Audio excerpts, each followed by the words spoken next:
afternoon, live from WSST9, breaking news all day and every day. Join us now for the latest updates from our news anchors, Candi Hazelwood and Krista Allison. Hey, welcome, Candi. Good to see you. You too, Krista. It is great to be here today. I know that we have a lot of great conversations that we're going to be having with everyone, but we do have some breaking news going on. And I think today we're going to be talking and highlighting implicit bias here at WSST9. Is that not correct? That sounds like a great story to get to the bottom of.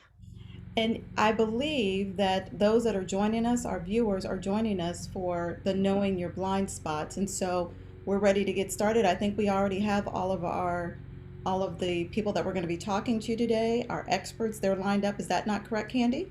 That's correct. Everything is a go. All right, let's get started. Let's get started. We're so excited to have this conversation. I think we do have a couple of things that we need to tell all of our viewers first for today. And I will just share this with them. And please, Candi, let's let them know that this is out there for them to access. As we walk through our news today, our viewers will be asked to pause and reflect and to answer some questions in their reflective journal. So we're going to ask everyone to please take some time throughout our newscast to pause, reflect, and respond in your journal. You can access the reflective journal by either scanning or taking a picture of the QR code that's listed.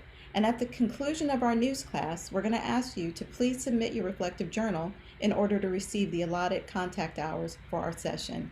Thank you so much for your participation. And again, we'll give you a few moments just to take a picture of that QR code, or you can actually just hold up your camera and you'll have access to that right now. Candi, with that in mind, I think we're ready to get started. What do you think? Let's take it away. Okay. So, Candi? So today, Krista, we have a breaking story on implicit bias. Keep in mind that blind spot bias is actually bias that we see in others, but not in ourselves. I think that's interesting. So let's watch this clip on blind spots, challenge your assumptions. Okay, this is supposed to be a really good news clip. I know you've been working really hard to find some, so I'm so excited that we're going to be able to show this today. Me too. Are you considering her as a candidate? I just don't trust her. She's a woman. She's a woman. This is a man's job. She's clearly not educated. Really? Does she even speak English? That's not me. I'm not like that. You call it an honest mistake. Science calls it a blind spot. Our unconscious mind is a mysterious and powerful thing. It makes 90% of our decisions without us even knowing it. Our brains are overloaded with 11 million pieces of information every second. Yet we can only process about 40 of them. So we're wired to make cognitive shortcuts, using past experiences to make assumptions. And you know what happens when we assume? Our unconscious mind can put us on autopilot, determining where we sit, who we eat lunch with, who we turn to for advice, and who we choose to offer a helping hand. Living our lives with blind spots can put us in a tunnel. Same point of view, same decisions, same outcomes. We can find ourselves trapped in the land of snap judgments and misconceptions. We've all been on both the giving and receiving end of blind spots. Think about it. Who's talented? Who's able? Who can I trust? Who belongs? We've all been there. Blind spots are part of the human condition. Our choices have consequences for us and the people we interact with. By accepting that blind spots exist, we can stop. Imagine what possibilities exist if we could do it all over again. Different perspectives, inclusive relationships, diverse networks, better outcomes, seeing people for who they really are. People like you, with unlimited potential. We all have blind spots. Once you accept that you have them, you can choose to do something about it. It's time to check your blind spots and focus on what's possible. Krista, I just love this clip. I think it's so powerful that 11 million pieces of information in a second, and we can only handle 4 of them. No wonder we have to have all these shortcuts in our brain. I mean, it just is said, it's so clear how blind spots are present in all of us. You're so right. And the reality is that we all have them. We all have blind spots. I know that sometimes we might not like to think that we don't, but we really do. So let's take a look at maybe understanding our explicit and implicit biases and our blind spots. We call them blind spots, but it's really bias. And can you believe that we all have blind spots, Candi? So, Krista, you made this point just a minute ago, too, and I think that we all do have blind spots. And it's important to remember that based on the Kirwan Institute for the Study of Race and Ethnicity at OSU, that they state that our implicit biases are not measures of whether we're good people or not, but rather what messages and experiences we have internalized over a lifetime. Mm-hmm. Moreover, research suggests that we have the capacity to alter our unwanted bias. You know, it's interesting that you say that because as you talk about the video of what we saw, we know that explicit bias refers to attitudes and beliefs, positive or negative, and that we consciously or deliberately hold and can express about persons or even groups. So that explicit bias exists there. Explicit and even implicit bias can sometimes contradict each other. Overt racism and racist comments are examples of such.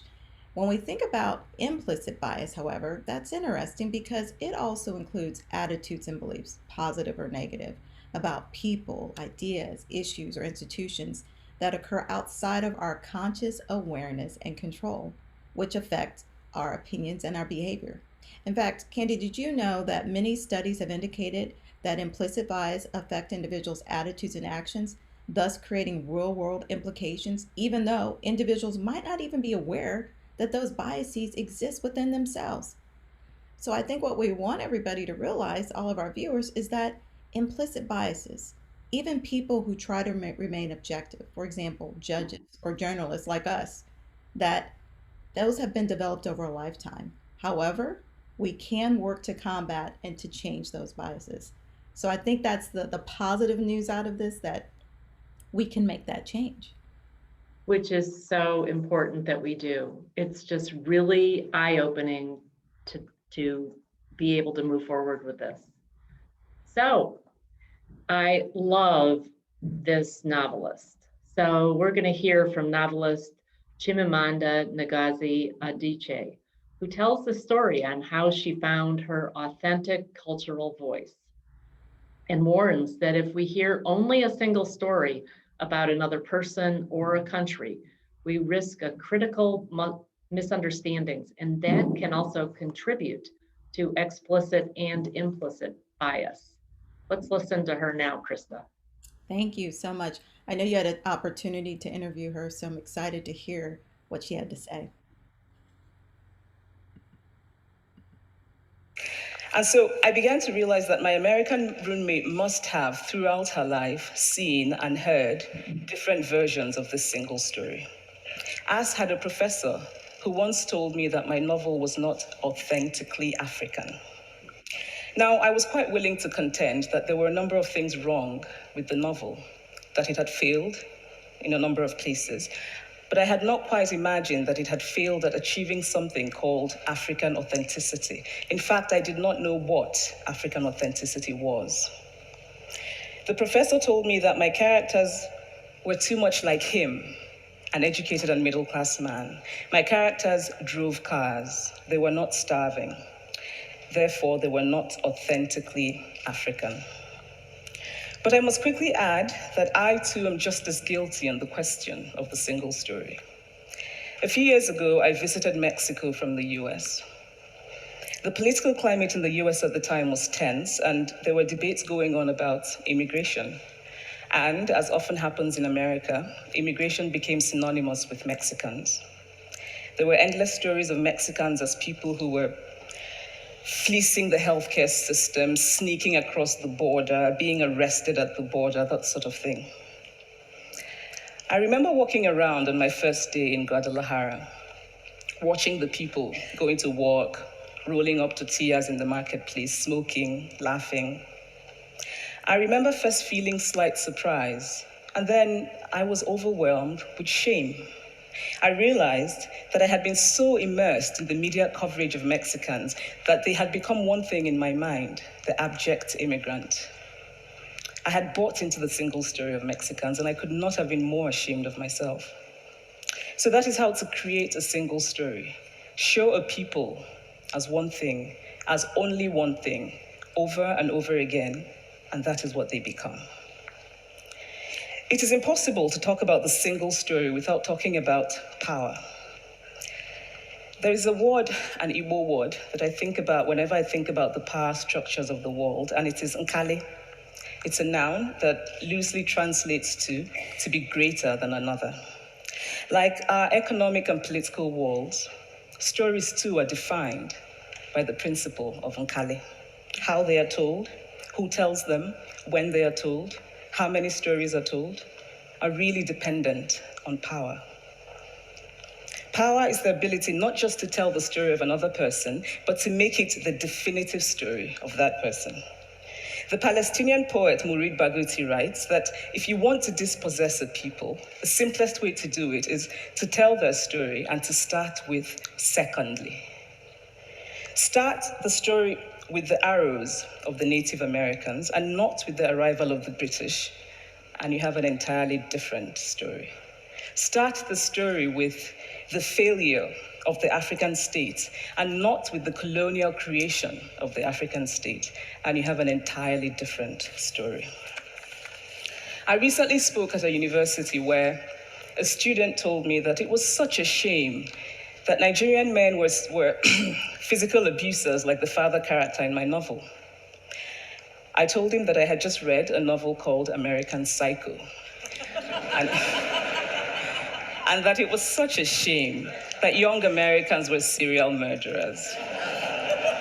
Now, now,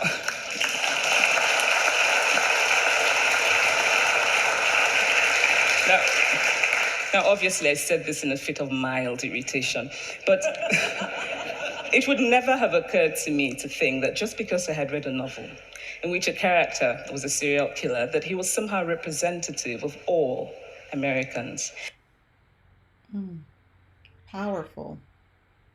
He makes so many good points. And Krista, just to share with our viewers also that we have the entire single story document linked in our resources because she has so many good examples of the assumptions that we make, which all lead to our implicit and explicit bias that we show.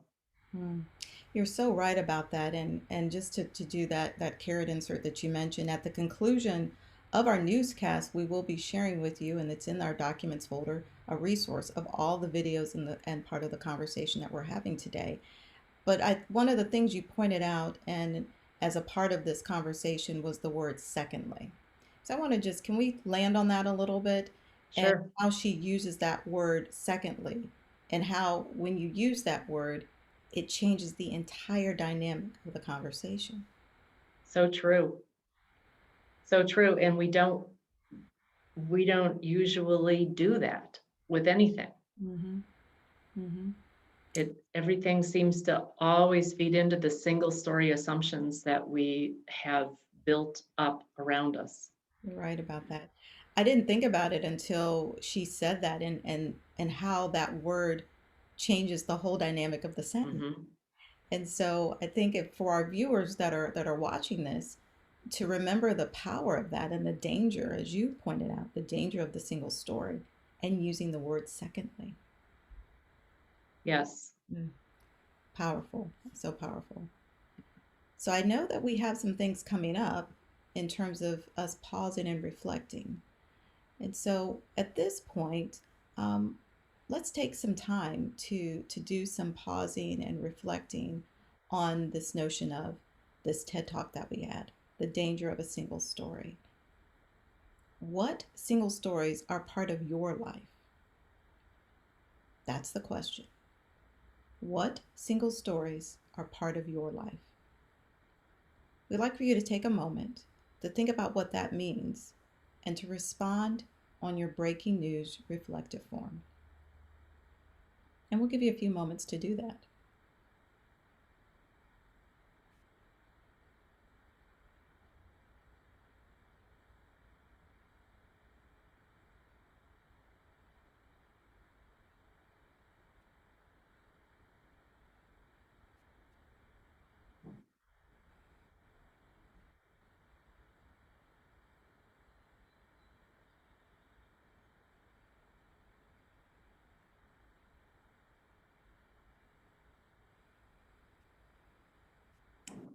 So Candi, are you thinking we're ready to move forward?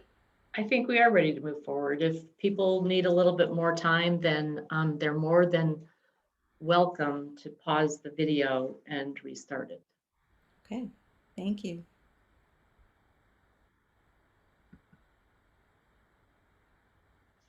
So Candi, guess what? We actually have to break right now to check our weather. Like with most different news stories, we always have to pause for the weather. So Candi, right now I'm out checking our weather and our map shows that it looks like we have a little bit of fog coming in. So I'd like for us to go to our live weather tracker if we could right now, because there is some fog that's coming our way. You mind if we take a few moments to do that? I think it's perfect timing. Okay, let's do that right now.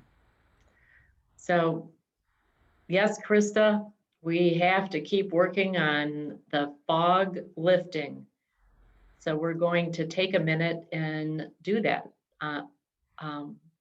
Identifying one's own implicit biases without defensiveness, accepting those biases through concerted effort and work, and rooting out all those biases in ways that do not influence people to take dangerous actions against people of color and other marginalized people will help lift the fog. So let's watch this short clip on the implicit bias fog and see what is said here.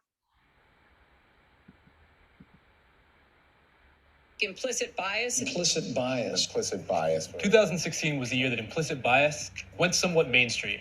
Yeah, so when Hillary Clinton mentioned implicit bias in the debates, our phones started blowing up, all our friends started emailing us about it. But what is implicit bias? Implicit biases are basically thought processes that happen without you even knowing it. Little mental shortcuts that hold judgments you might not agree with. And sometimes those shortcuts are based on race. First, some clarity. Saying someone has an implicit bias is different from calling someone a racist. The word racist is a highly loaded term, right, here in American society. A lot of times, when people are using it, they're thinking of the kind of old-fashioned Ku Klux Klan style racist. But implicit bias isn't anywhere near that, explicit. Implicit bias is something that comes out of ordinary mental functioning, out of how the mind normally works.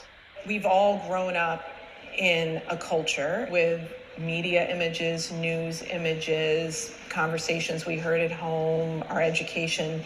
Think of that as a fog we've been breathing our whole life. We never even realized it, what we were taking in.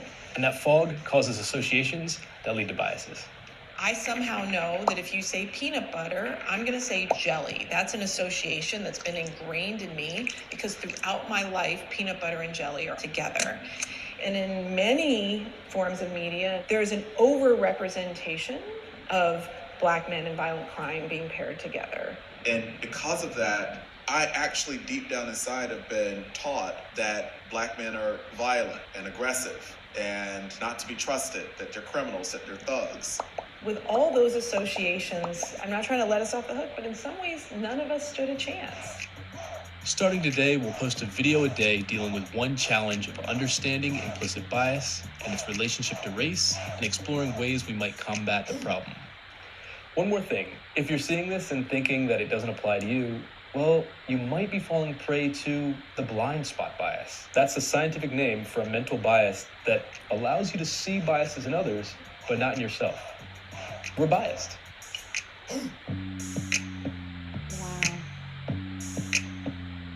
So, Krista, I mean, you are so right. The fog is everywhere. It is everywhere, and it's interesting to see that we don't even know the fog exists because we've just been surrounded by it. It's that invisible thing that we've just grown up with it, whether it's through our friends or education, what we see on TV, just generationally, this has just been passed down. And so, according to our weather, we are in a fog, an implicit bias fog. Let's keep working so we can get out of that fog. That is true. So, Candi, we actually had an opportunity, as you recall, to bring in a special guest with us here today. And joining us virtually is Dr. Bryant T. Marks. Dr. Marks is the founding director of the National Training Institute on Race and Equity, and he is also the professor in the Department of Psychology at Morehouse College. Dr. Marks is joining us for a live segment, and it's entitled Hidden Bias of Good People. We want to thank Dr. Marks, and we're going to turn it over to him right now.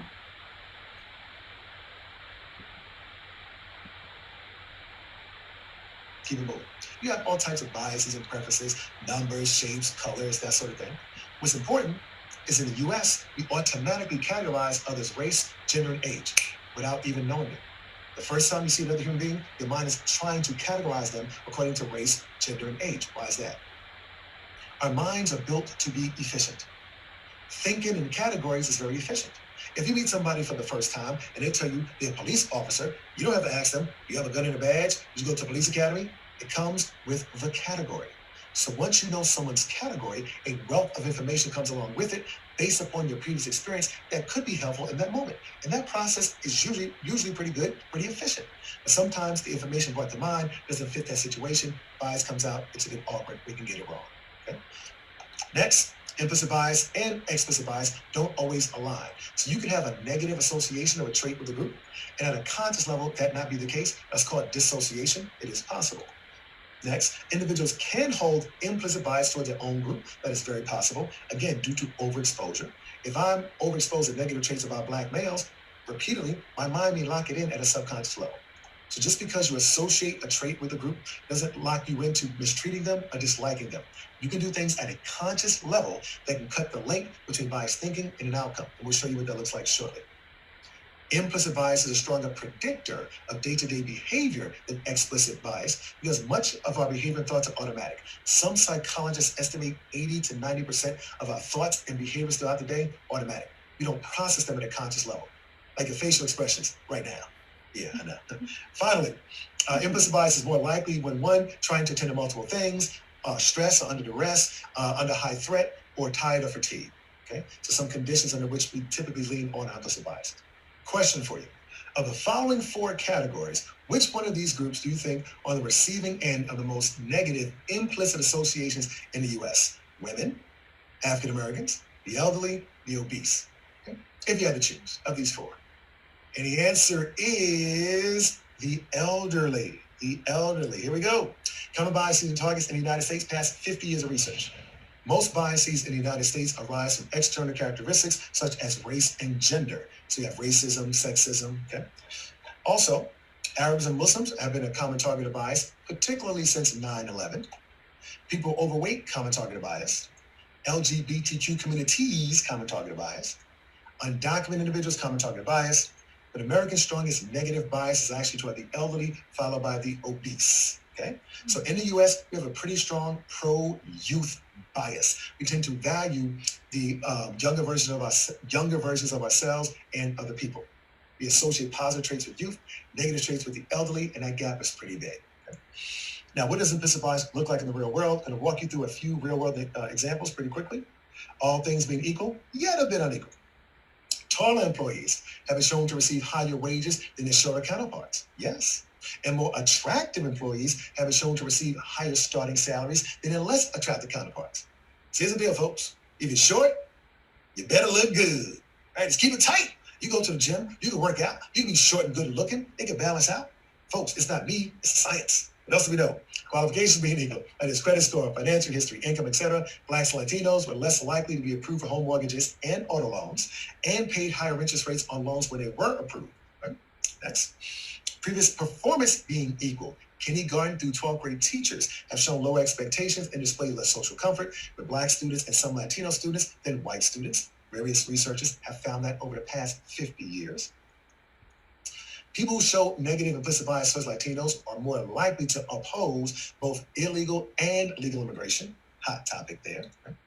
Crime and circumstances being equal. African Americans and some subgroups of Hispanic Americans are more likely to be stopped, searched, arrested, receive poor plea deals, convicted, receive longer sentences, receive a death penalty, decline probation, and decline a pardon.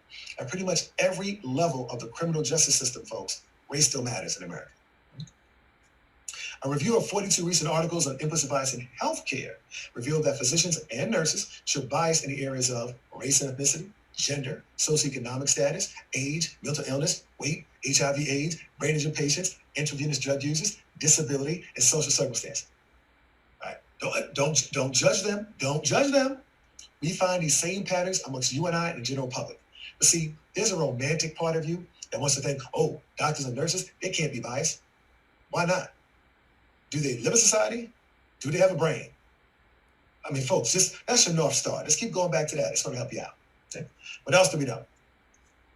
Non-Blacks perceive young Black men as being bigger, that is taller, heavier, more muscular, and more physically threatening, that is stronger and more capable of harm than young white men. Right? So they've done all types of studies to sort of flesh this out, but I'm going to make this plain for you. A little example. I know football season is over in terms of NFL, but you can pull up an NFL game, just any NFL game from past season. Please understand, when you watch an NFL football game, you are simultaneously being overexposed to the physicality of Black male bodies and the mentality of white male minds at the same time. What do I mean? You look on the field, what do you see?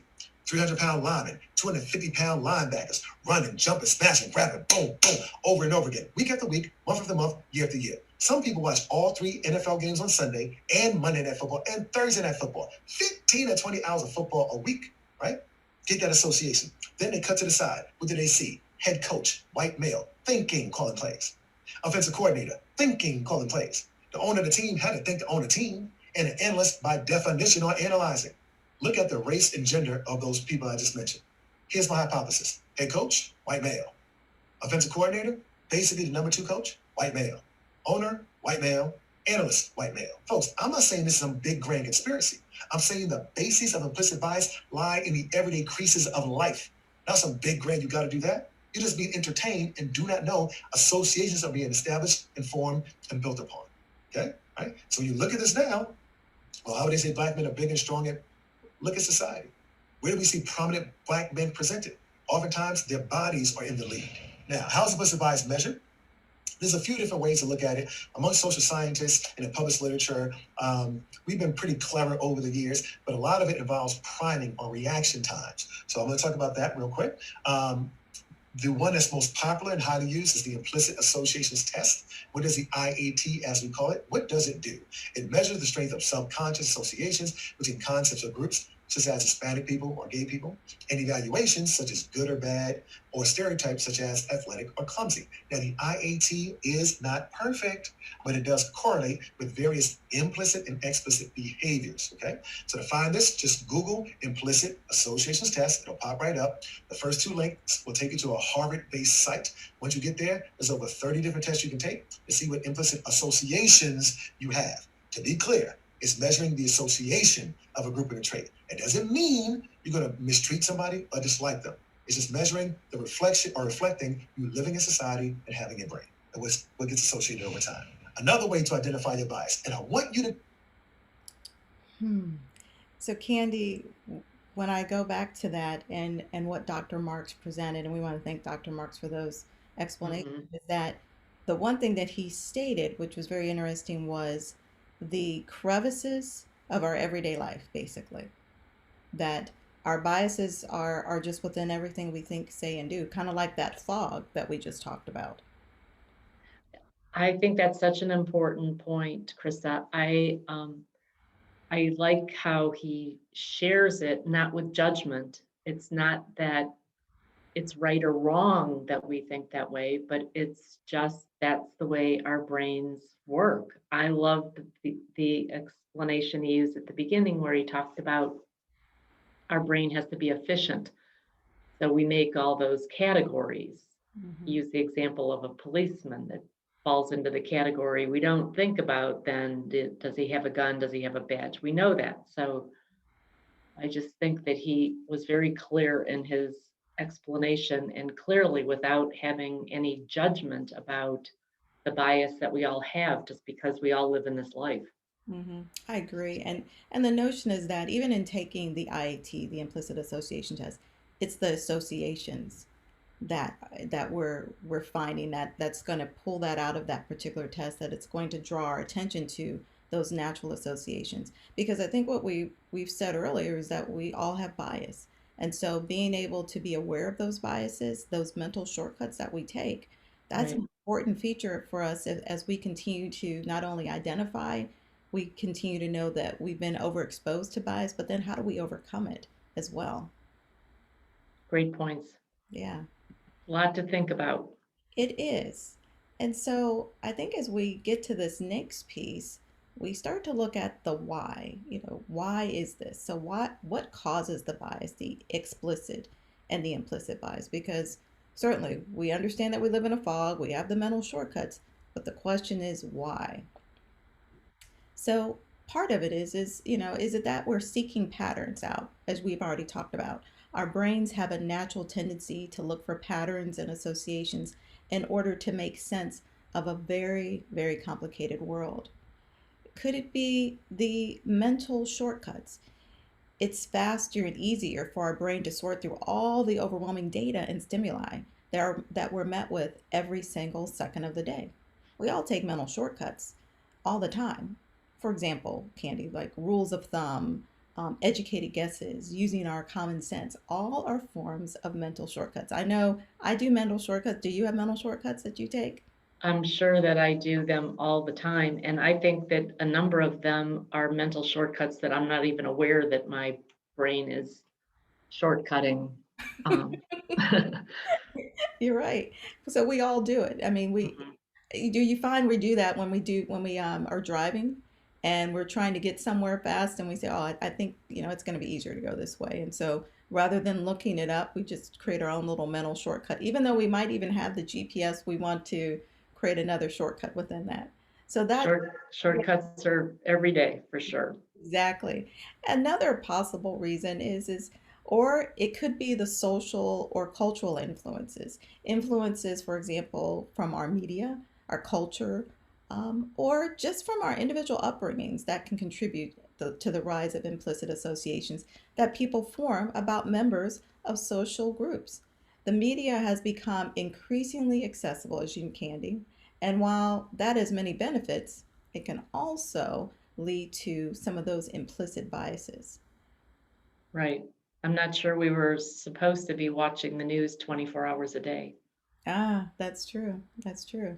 So we're going to take a moment because we've talked about three different areas: seeking patterns, mental shortcuts, social or cultural influences. And we're going to take some time to pause and we're going to ask folks to pick one of the causes that were just discussed on this particular slide. And we're going to ask them to tell us how it impacts them personally and professionally. So both personally and professionally. So again, as you're looking at the causes, both explicit and implicit, you know, personally and professionally, pick one of those that we just talked about.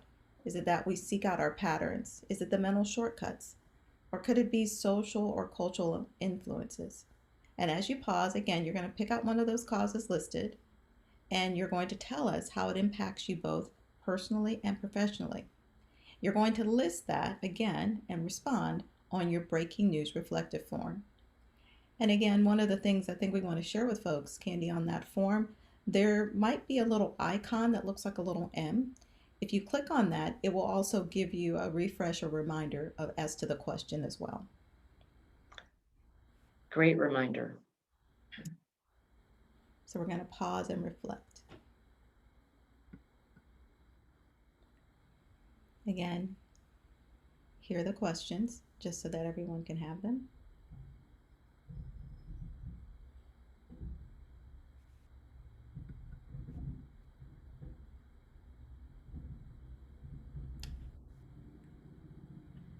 Candi? I think we're good to keep moving. This is where we are now. So, we've learned over the last, since we started this newscast, that we all have blind spots. And, viewers, as we look at our own blind spots, let's take a few seconds and think about, what's the diversity in your own setting and where might your blind spots be? Might they be related to socioeconomic, gender, race, ethnicity, sexual orientation? So we're going to ask again that you take a moment and think what this means and respond on the breaking news reflective form. Krista, let's take a minute now. Sure.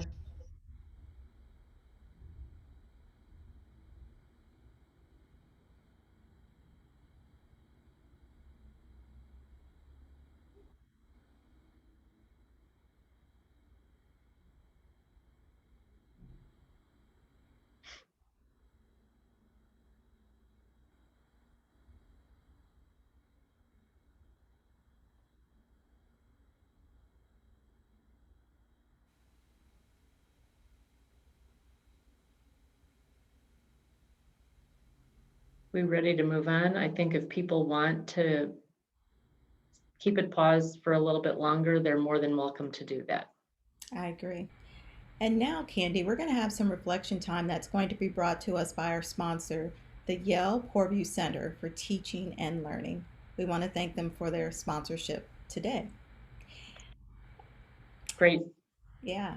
So as we note here from the Yale Poorview Center for Teaching and Learning, implicit bias and awareness, they're going to share with us some examples in the next few slides. And what we're going to ask everyone to do is to identify one of the examples that you may have unknowingly experienced.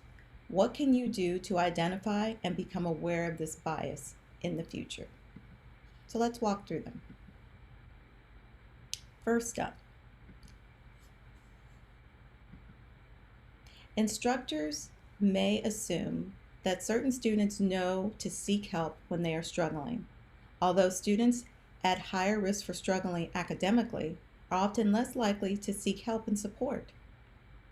Instructors may assume that students from certain backgrounds or social groups have differing intellectual abilities and or ambitions. For example, an instructor might assume that a student from a certain background will be satisfied with lower achievement levels. Isn't that interesting, Candi, in terms of that interplay? Right. And we see it happen in schools that we all work with in many situations in life as well, but we assume too many things that are inaccurate about too many students. So true. So true. Let's look at a few more examples. Instructors may expect students who speak with certain accents to be poor writers. Students with substandard writing abilities may be stereotyped as lacking intellectual ability. Or instructors might treat students with physical disabilities as if they also have mental disabilities and thus require more attention. Sadly, Candi, I've seen number one played out. And again, it's just part of those biases that we all hold in that fog that we're in. Right.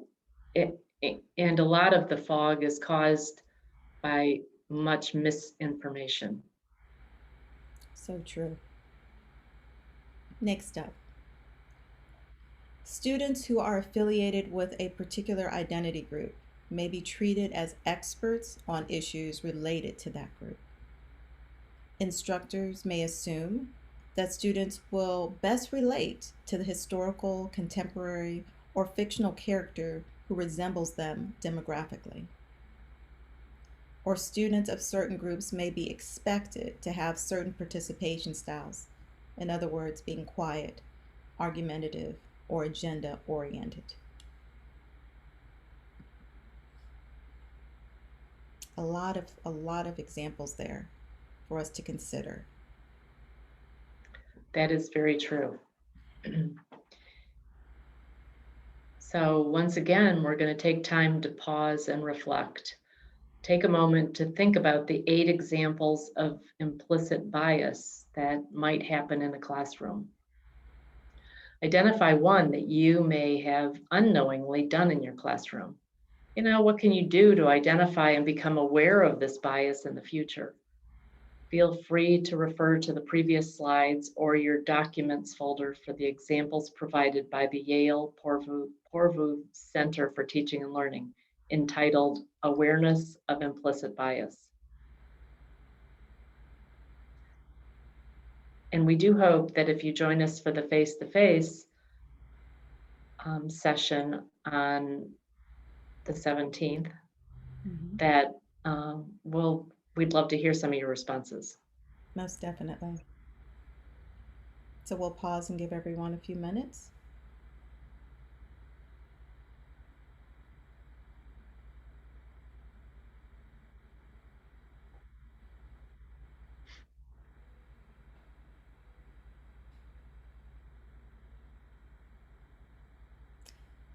Again, I think as you noted, Candi, that our viewers can feel free to pause the video, and they can also then resume, correct? Yes. Okay. Yeah. So we'll move forward. So Krista, we've talked a lot about what implicit bias is and how it impacts so many of us in so many ways in life and in school. We're going to take some time now and look at what are some strategies that may help create a more inclusive climate and reduce the chance that any implicit bias may show up explicitly in classrooms. So these strategies are going to explore some examples to support the development of relationships and having a more diverse and equitable classroom. We know that relationships matter. There's a lot of research to support that. We're going to pair the inclusive classroom strategies that are listed here with building an empathetic classroom as well, because as we get into it, empathy is hugely important in understanding another person's perspective. That's so true. And so we're going to go through each one of the strategies with a few specific examples. And we're also going to weave in the need to be empathetic as we teach, and to teach with empathy, to teach not only with empathy, but to also have an equity-oriented lens. So, ready to get Very true. We're ready. We're not going to read the examples here because we're going to go through each one separately. All right. So we're going to start with our definition of building an empathetic classroom to reduce bias. All right. So let's start with the empathy, and let's read here exactly what we're starting with. Empathy in the classroom. Why should I care? Empathy is the ability to understand how someone feels because you can imagine what it is like to be them. It is part of a strong positive emotional state in which we can treat others with respect while still setting appropriate limits on how others behave around us. Empathy is the heart of a great classroom culture, and that is by Bob Sorensen. If we can understand another's perspective and feelings, we can reduce bias. And that is so true. Isn't that great? I love the whole idea of perspective taking. I do too. And that notion of caring and having that empathy, that's a game changer, I think. When you can actually put yourself in that state and have Yes. that equity oriented lens, it's a game changer. Yes. So I think we have 10 of these that we're gonna walk through for everybody to help get them into that mindset. So hopefully the strategies will help. And Krista, notice on this also that this article is linked in the resources. It's also linked on this slide. And it's an article written by Bob Sorensen. He's done a lot of work around empathy and building an empathetic classroom. Yes, it is. It's powerful. So we hope you all take a look at it. It's called Empathy in the Classroom. Why should I care? Why should I care? So number one, our first strategy. So the 10 strategies that will be described are probably practiced in many of your classrooms already. The focus has often been on the content and learning that needs to take place. This focus on these 10 strategies will be more about creating a culture of learning because we know that a school's culture influences how students learn. So, number one, start by structuring classroom conversations to encourage respectable and equitable conversations. And here's a couple strategies that you probably already do to some extent, and maybe some that you want to try. Establish ground rules for appropriate behavior. Enlist students to help create, maintain rules. Offer a quiet minute to think of responses, and establish guidelines about how students should signal to speak. So, classroom procedures and routines build a sense of predictable security for kids. Well established routines also help students practice self regulation skills. So, all of this is really important in building the structure. So, Krista, any thoughts? Yeah, I was thinking about when you were reading that strategy. I'm wondering for all of our viewers watching, our educators, if they would think about their classroom or even their school environment and do all students feel safe? Is there anyone in the classroom, in the hallways, in the cafeteria that we might see being teased or bullied outside of our viewpoint, or maybe we've heard it, or we've heard it from students, or someone else has seen it.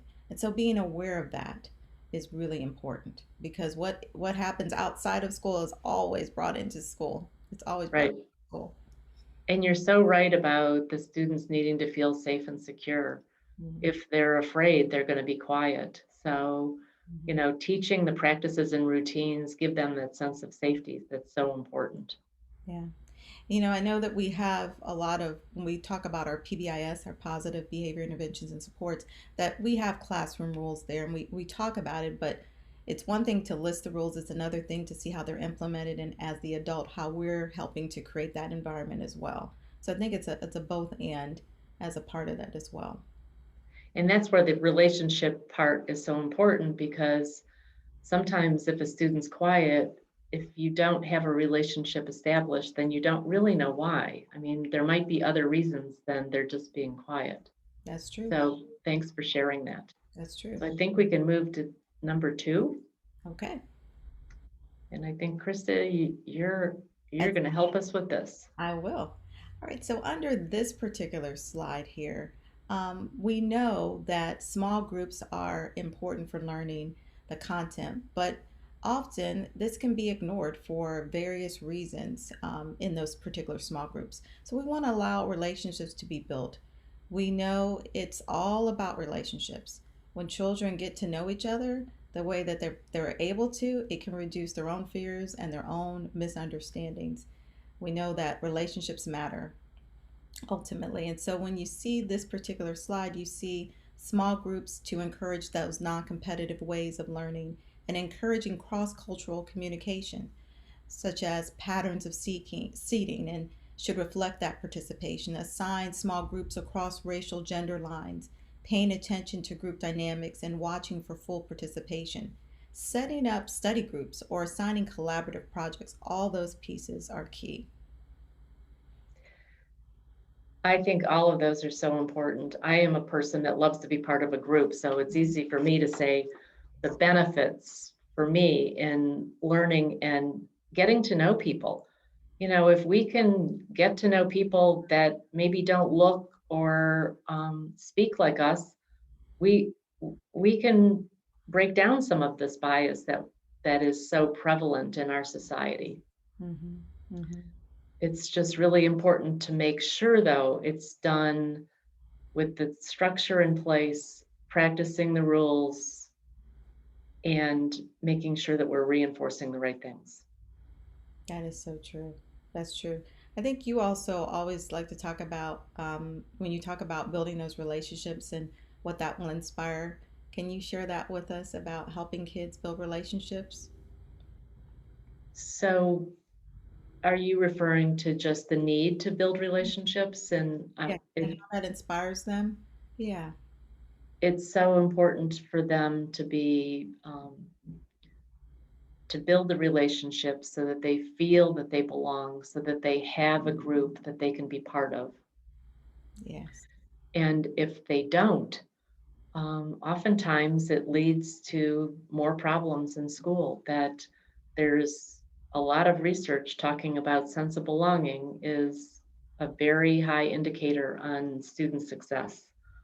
Kids want to learn and want to do more if they feel they belong and feel a part of the school.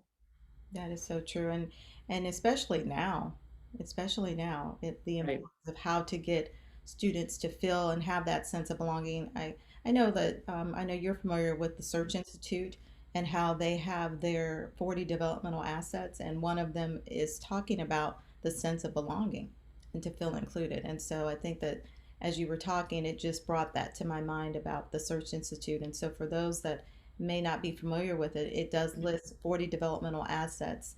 And within those assets, it talks about how we can build those assets within our children and within our students, within ourselves. Because we know the more assets we have, the better we are, the better we are. So true. All right. So on to number 3. All right, here we go. So again, to build an empathetic classroom to reduce bias requires us to create an inclusive classroom climate. So we have to anticipate the sensitive issues and acknowledge racial, class, and cultural differences in the classroom when appropriate, which may look like anticipating emotional responses or even conflict when discussing controversial issues. And remember, emotion is not necessarily negative. We need to be able to disagree. We just need to know how to disagree and to be able to do that in a positive way that we can all learn and help establish more self-regulation ourselves. Establish shared guidelines to help mitigate disrespect and hostility.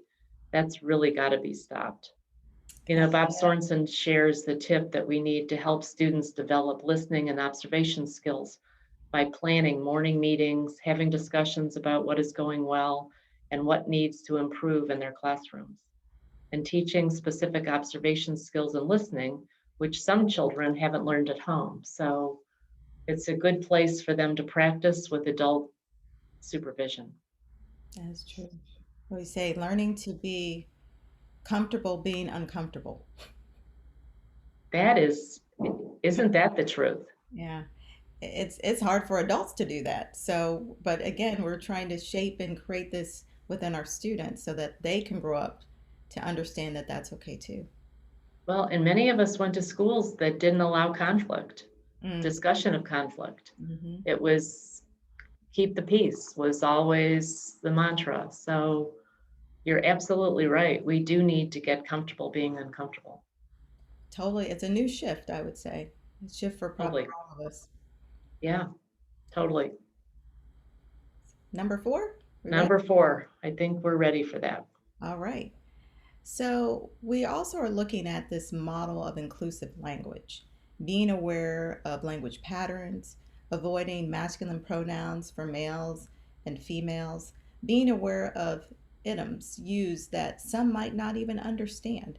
I know now that when we talk, there's some examples when we think about mixed gender groups, like hey all, everyone, instead of hey guys, spouse significant others instead of husband wife, particularly if you don't even know their sexual orientation, just being cognizant of that. When we think about winter breaks, for example, we sometimes say Christmas break, but maybe it's a holiday break or a winter break. House of worship instead of church. Those idioms that don't even translate, like about to go down, literally meaning the phrase go down or just meaning to descend. Tabling an item, bandwagon, ballpark for figures, insights, cold turkey, all those things that we use from time to time, just being really aware of those and making sure that, maybe not everyone understands what we're saying. So just being conscious of that. And those are important things. And the thing is that as I'm reading this and we're having this conversation, those are part of those mental shortcuts that we take, actually. We've just kind of gotten those things ingrained in us, and so we say them, and we don't sometimes even recognize that others may not even know what we mean. And so, Very true. yeah, so I try to think about that even now for myself. If I'm saying something, um, you know what, maybe I need to back up, and I might need to rephrase it, or I might need to explain it, in terms of what that means. I have a colleague that there's times where I use, for example, in education, we use acronyms all the time, right? And sometimes others might not even understand those acronyms. If we're working with families, they might not know what that acronym means. So just being able to just slow down and to just put ourselves, again, as I think you said, Candi, being empathetic to recognize the other person and whether or not they Yeah, or not. great points. Another example, Krista, is, with persons with disabilities, that using person first language, that we're not calling them by the disability, we're calling them by a person with a disability, not the mentally retarded person. I mean, it's just changing the way we have to approach everything differently to be more inclusive. True. So I think we're ready for number 5. Number 5, strategy 5. So students need to see themselves in the examples, and they also need to know that there are many different cultures and perspectives. So this strategy is using multiple and diverse examples. So use multiple cultural examples, literature, visuals, materials from many cultures, so that students see themselves, but that others also, they also see other cultures in there that they may not be familiar with. And including multiple perspectives on the syllabus in class discussions and assignments. We so often go down the road of having more singular focus. Mm-hmm. That is true. That's so true. I love what you said in terms of diverse examples. Diverse examples. That's so key. All It right. is key. Mm-hmm. And it requires more work, because I know that it's something that people have worked hard on, I think more so in the last years, Mm-hmm. but I think it still needs to continue. Mm-hmm. Yeah. And that can also happen in planning time and working with others to do that, kind of Yes. to help share the load in that. I hear that from educators a lot, where they'll work with someone else to really help to diversify and create those examples so that it represents all cultures and people. So, Yes. yeah, find a buddy, right? Phone a friend. There you go. Okay. Number 6. Number 6 is to personally connect with students. Use a diversity statement or teaching philosophy in a syllabus as a welcome to all. Talk to students to understand differences in perceptions and expectations. Research cultural differences between teachers and students. Or teach and model perspective taking. Teach and model perspective taking. Yeah, I was just reading an article by Vicki Nishioka. She's a senior researcher at Education Northwest, Mm-hmm. who actually has done a lot of research on student and teacher relationships. And she finds in her research that trying to suppress biases or stereotypes about students can sometimes make them worse. Really? Yeah, I Wow. thought that was interesting too. But by practicing perspective taking, actively imagining how a student might perceive or be affected by a situation, can reduce bias and deepen teacher-student relationships. Wow. Now that's a great article.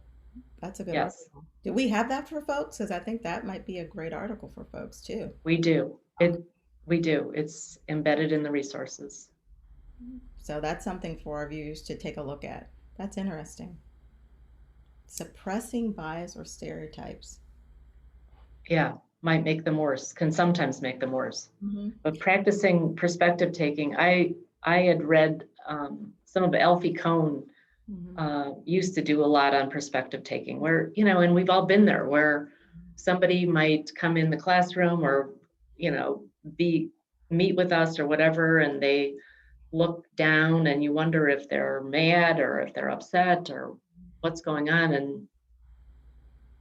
And then you find out that, it's something totally unrelated to what you thought it was, because we build in those,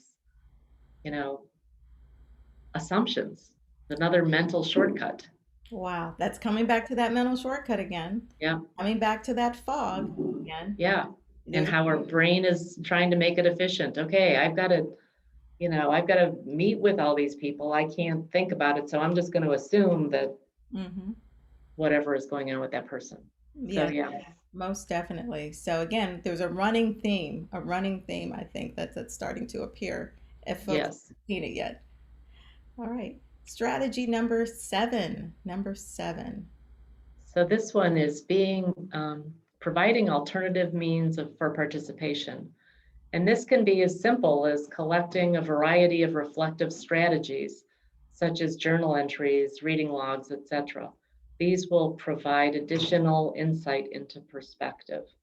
Because again, sometimes we don't have an opportunity to see the thinking of what kids are actually thinking about when they're trying to learn whatever they are learning. So the journal entries and reflective strategies can even relate to teachers being reflective of their own practice. Yeah, you're so right, which is why we have our reflective journal here today, so that as we're going through this, our viewers and our listeners can take some time to reflect as well. Yes. It's so important. I'm finding lately that is something that I'm starting to see be embedded in a lot of different professional development conversations, Candi. That opportunity to reflect and just slowing down and taking the time to and it's so hard to do that. You're absolutely right. It's just so hard to, try to take the time when we're always in a rush to do so much more. But even if it's only a couple minutes, it's really critical, like you said. I agree. So agree. So strategy number 8. We're on to number 8. So this one is dealing with being respectful, respectfully communicating with students. Asking students their preferred name pronouncement and gender pronouns. Again, from our Yale Pourview sponsor. Setting clear expectations for how adults will treat students and how students will treat each other. Commit to treating each other with respect. And that goes back to Bob Sorensen. Again, we have this respect piece, which is huge with our students. It's huge with all of us, but being able to ask students that up front, I think is huge, Candi, because then it sets this equal playing field for everyone. It does. I love the example of, setting clear expectations for adults and students. It's not just about what we do to kids. It's about how we model and hold ourselves accountable as well, which I think sometimes we might not take the time to do that.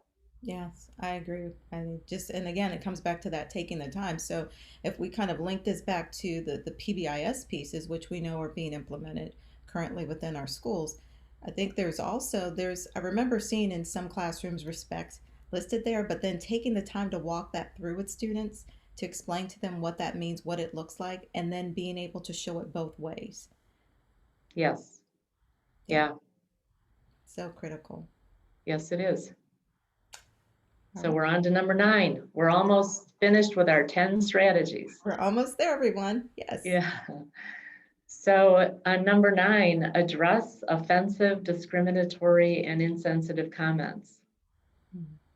Respect is such an important part for students to learn to respect each other, no matter who you think other people are or how, whether you like the person or not. We have to get to the point that we can address this, respect all student honest expressions and thoughts, Don't allow dismissal of any student contribution as irrational, and hold students accountable for their behavior.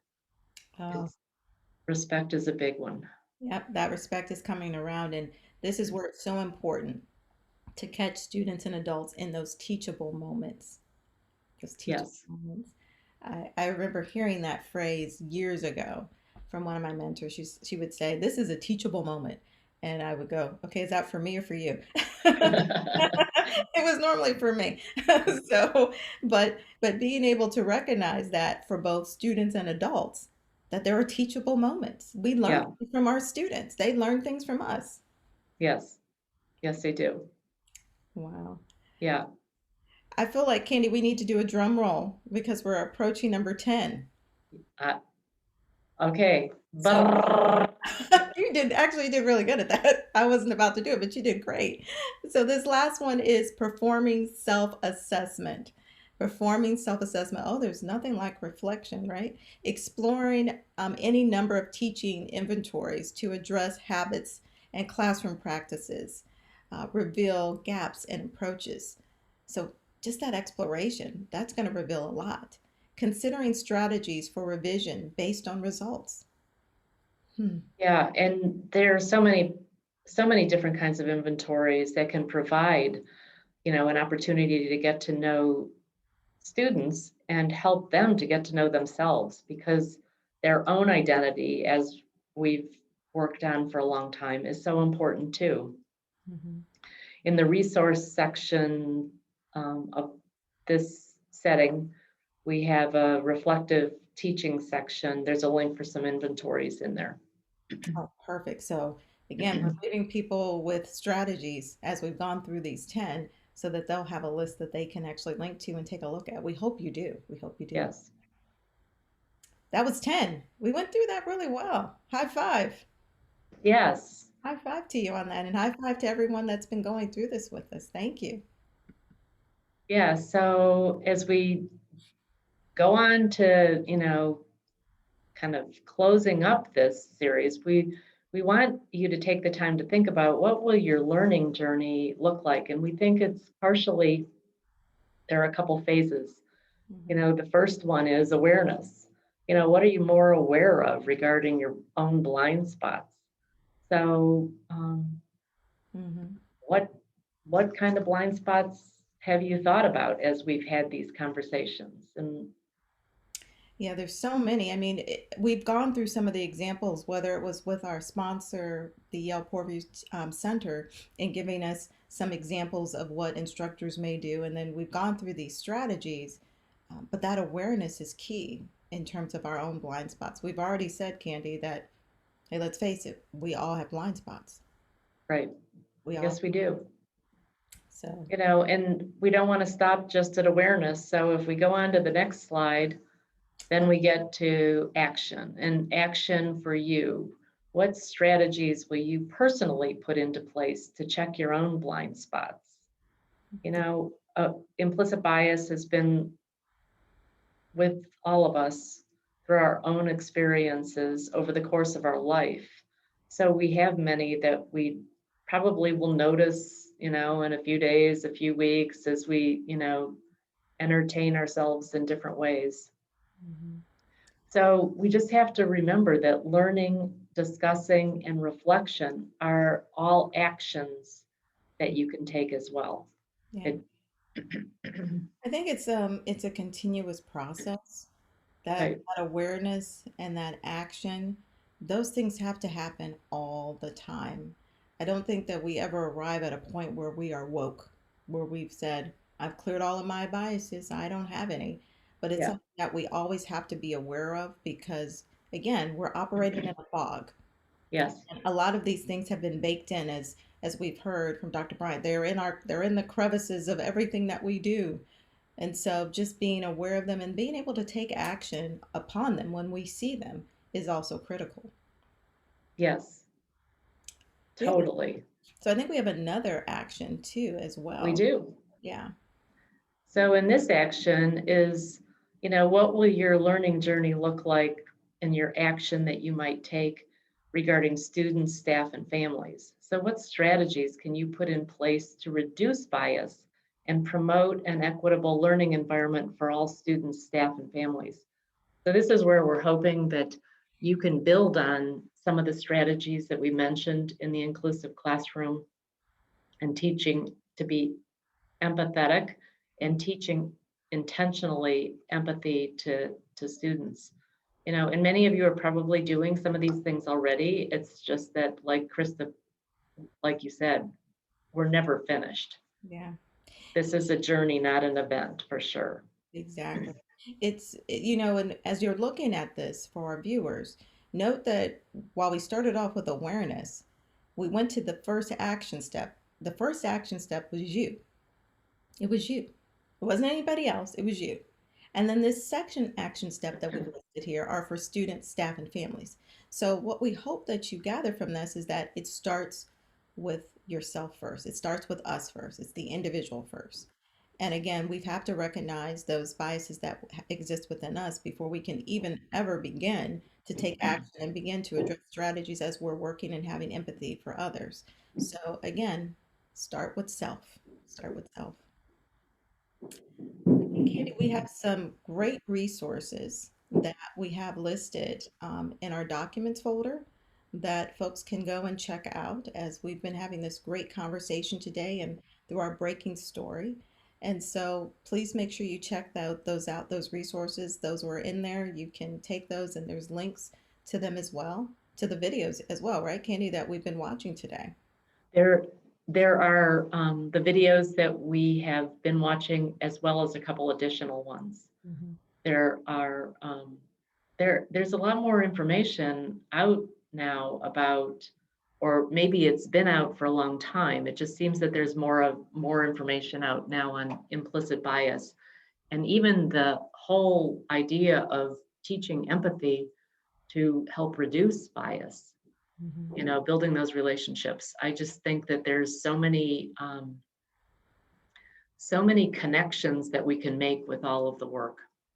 Oh, exactly. There's a ton of connections. This is just one particular source. And so I know that we're hoping that through the conversation that Candi and I've been having today, that as you've been reflecting and working in your reflective form, that you've been thinking about your own biases, but you've also been looking and thinking, what strategies can I take now that I'm aware so that I can do something different? I can take a different road. And then how can I help others also be aware? So we hope that you share these resources with others also. I think we're going to go into our credits now.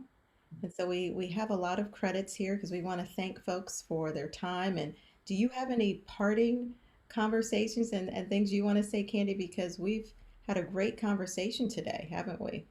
We have, and it's been, I've loved being on the news with you today, and strengthening our own work in this important topic.